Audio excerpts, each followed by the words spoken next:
विरोधी पक्षनेते अंबादास दानवे यांनी केली जलेश्वर तलावाची पाहणी।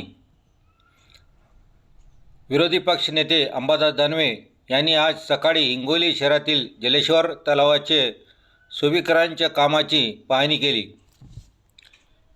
यावेळी जलेश्वर तलावाच्या कामासंदर्भात नगर परिषदेचे नगर अभियंता प्रतीक नाईक यांनी जलेश्वर तलावाच्या विकास कामाची माहिती दिली।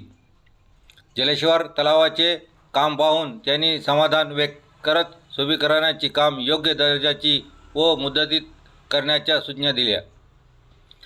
तसेच जलेश्वरातील साठलेल्या पाण्याची स्वच्छतेची काळजी घेणे ही सूचना दिल्या।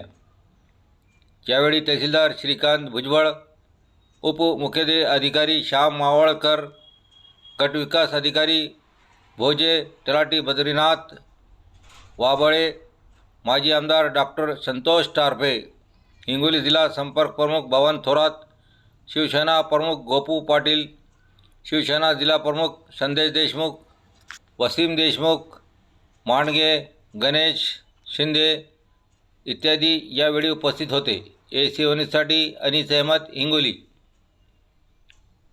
ताज़ा घडामोडी पाहण्यासाठी आमच्या चॅनलला सबस्क्राईब करा, लाईक करा, शेअर करा आणि बेल आयकॉनला प्रेस करा।